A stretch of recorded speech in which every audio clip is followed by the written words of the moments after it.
Masturbation নিয়ে অনেকের মনে অনেক রকমের প্রশ্ন থাকে।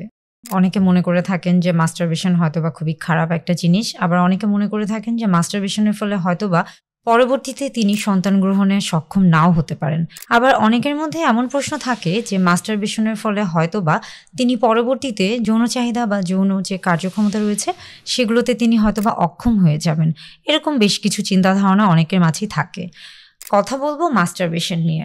মাস্টারবেশন মূলত কাদের ক্ষেত্রে হচ্ছে?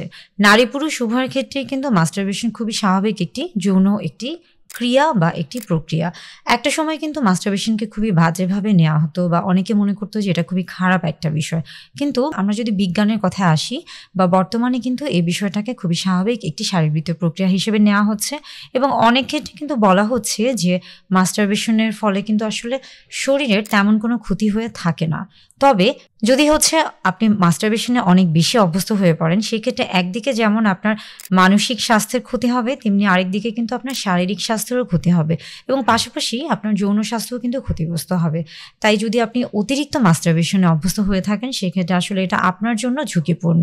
মাস্টারবেশনের ক্ষেত্রে মূলত কি হয়ে থাকে যে অনেক ক্ষেত্রে নারী অথবা পুরুষ বিশেষ করে যাদের হয়তোবা সেই ধরনের কোনো সক্ষমতা নেই কিংবা সেই ধরনের সুযোগ হচ্ছে না, তখন তারা কি করে থাকেন তাদের যে নিজস্ব যে যৌন চাহিদা বা যৌন তৃপ্তি, আগ্রহ, আকাঙ্ক্ষা বা আমরা যদি বলে থাকি যে উত্তেজনা, এই বিষয়গুলিকে তারা নিজেরাই হচ্ছে নিজেদের মাধ্যমে নিবারণের একটা প্রক্রিয়া যেটা সেটাকেই কিন্তু আমরা বলে থাকছি যে মাস্টারবেশন বা হস্তমৈথুন। মাস্টারবেশন কিন্তু হস্তমৈথুনের আরেকটি রূপ বা আরেকটি শব্দ। এটা খুবই পরিচিত এবং হচ্ছে অনেকেই এটা নিয়ে বেশ অতি উৎসাহী থাকে বা অনেকেই এটা নিয়ে অনেক বেশি হচ্ছে দুশ্চিন্তাগ্রস্ত হয়ে পড়েন এবং অনেকেই মনে করে থাকেন যে হয়তোবা যারা দাম্পত্য জীবন রয়েছে সেটা হয়তোবা ভালো হবে না কিংবা সেটা হয়তোবা তার পরবর্তীতে সন্তান ধারণের ক্ষেত্রে অসুবিধা তৈরি করে থাকবে।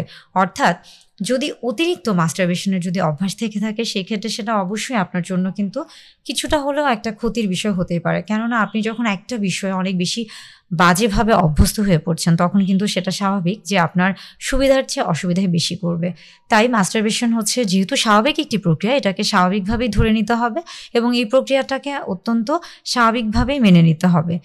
আমরা বলে থাকি যে মাস্টারবেশনের একটা সুবিধা হচ্ছে কি যে আপনি হয়তোবা অনেক দিন ধরে একা আছেন বা যারা হচ্ছে অবিবাহিত কিংবা প্রাপ্তবয়স্ক কিংবা যাদের হয়তোবা যৌন আগ্রহ কাজ করছে কিন্তু হয়তোবা তাদের ওই সম্ভাবনাটা নেই যে তারা হয়তোবা তাদের যে যৌন চাহিদা সেটা কোথায় গিয়ে নিবারণ করবে, সেই ক্ষেত্রে কিন্তু এই যে হস্তমৈথুন বা মাস্টারবেশন আমরা যাই বলি না কেন, এটা কিন্তু তাদের জন্য একটা ভালো একটা পদ্ধতি।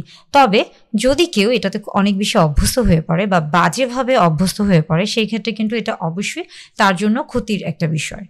তাই মাস্টারবেশন নিয়ে খুব বেশি দুশ্চিন্তাগ্রস্ত না হওয়ার পরামর্শ দিচ্ছি এবং সেই ক্ষেত্রে বলছি যে এটাকে খুবই স্বাভাবিক একটি শারীরবৃত্তীয় প্রক্রিয়া হিসেবে নিয়ে থাকবেন।